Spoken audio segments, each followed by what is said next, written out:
ये दिल्ली का वो मॉल है जहां कभी त्योहारों पर पैर रखने की जगह नहीं होती थी, और ये मुंबई का वो शॉपिंग सेंटर है जो कभी युवाओं का फेवरेट हैंग आउट करने वाला स्पॉट रहा करता था।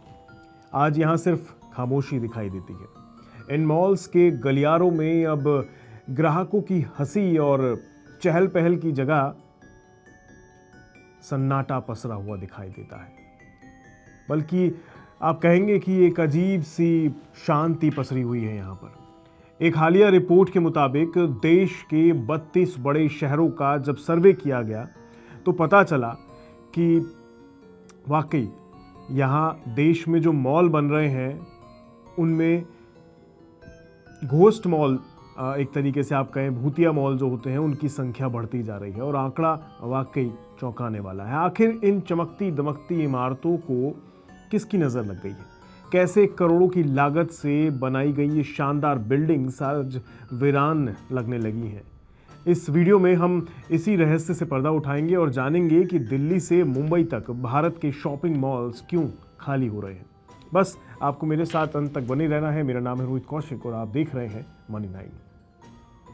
घोस्ट मॉल, ये शब्द सुनते ही शायद आपके दिमाग में किसी हॉरर फिल्म का सीन ज़रूर याद आ गया होगा, लेकिन ये आज के भारत की एक कड़वी सच्चाई बन गई है। ये मॉल एक्चुअल में भूतिया नहीं है, ये रियल इस्टेट के भूतिया मॉल बन चुके हैं। रियल इस्टेट की भाषा में ये घोस्ट मॉल उस शॉपिंग सेंटर को कहा जाता है जिसकी 40% से ज़्यादा जगह खाली पड़ी होती है। ये वो मॉल है जहां ग्राहक ना के बराबर आते हैं, जहां के फूड कोर्ट वीरान हैं और जहां के बड़े बड़े शोरूम्स पर ताले लटके हुए हैं।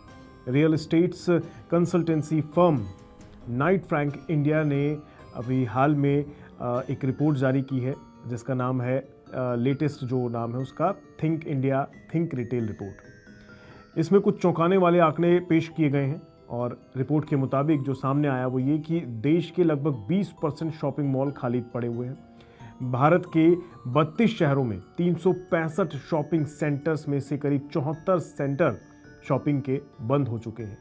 ये समस्या सिर्फ छोटे शहरों तक सीमित नहीं है, बल्कि दिल्ली, मुंबई, बैंगलोर जैसे बड़े शहरों तक भी पहुंच चुकी है। ऐसे शहर भी इसकी चपेट में हैं। ये सिर्फ खुली दुकानें नहीं हैं, ये हमारी अर्थव्यवस्था पर एक बढ़ता हुआ बोझ दिखाई देता है।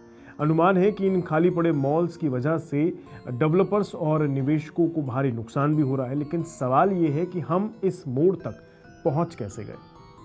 एक दशक पहले तक जो मॉल्स हमारी शान हुआ करते थे वो आज वीरान क्यों पड़ गए हैं?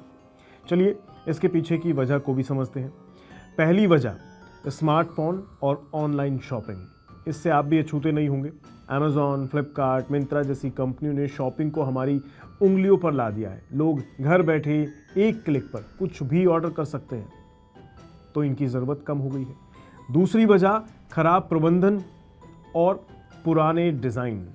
आज के घोस्ट मॉल में ज़्यादातर मैनेजमेंट या डिज़ाइन की समस्या आपको देखने को मिलेगी। ये वो मॉल हैं जो गलत लोकेशंस पर बने हुए हैं।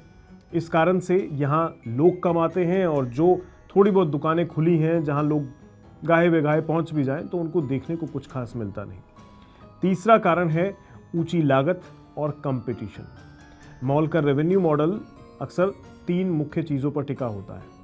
एक, दुकान का किराया, दूसरा पार्किंग फीस और तीसरा मॉल के अंदर विज्ञापन से होने वाली कमाई। ये कुछ ऐसे कारण हैं जो मॉल को वीरान होने से रोकते हैं।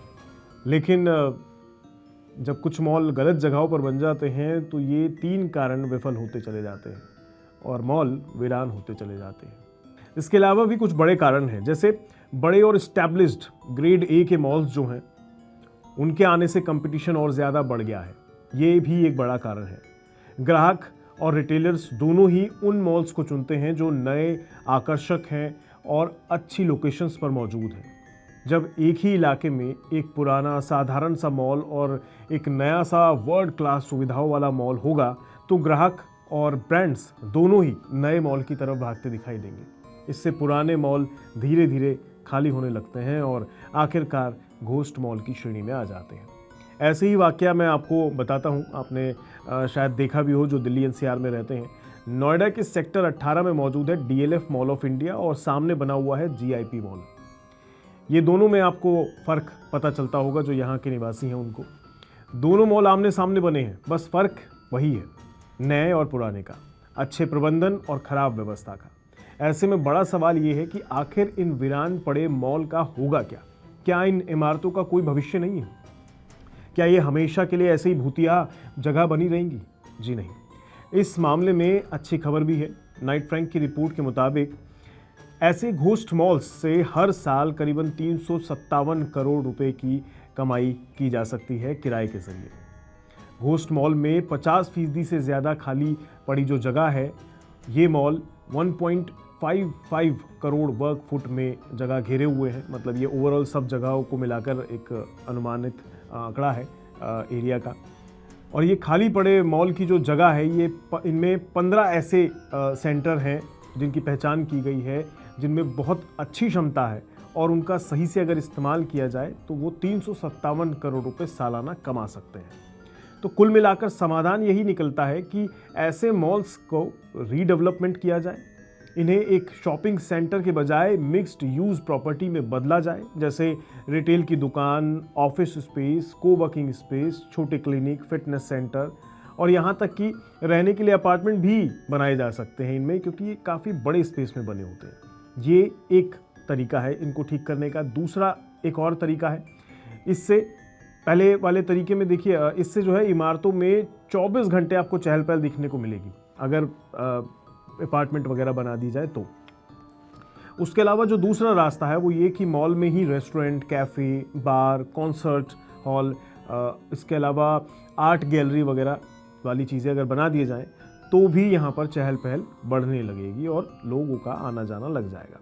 तीसरा एक रास्ता और है, इस पूरे मॉल को ही कुछ और बना दिया जाए। मतलब क्योंकि ये इमारतें ऑलरेडी बहुत विशाल हैं, बड़े बड़ी इमारतों में मॉल बनते हैं, तो इनको क्यों ना स्कूल में, कॉलेजेस में, अस्पताल में या फिर किसी बड़े ई-कॉमर्स सेक्टर के लिए वेयरहाउस यानी गोदाम में या फिर डार्क स्टोर्स में बदल दिया जाए, तो इनका काम बन सकता है। ये कुछ ऐसे तरीके हैं जो इन घोस्ट मॉल को फिर से इस्तेमाल होने लायक बना देंगे और कह दीजिए कि थोड़ा सा इनको जीवंत कर देंगे, लोग वहाँ आना जाना शुरू कर देंगे।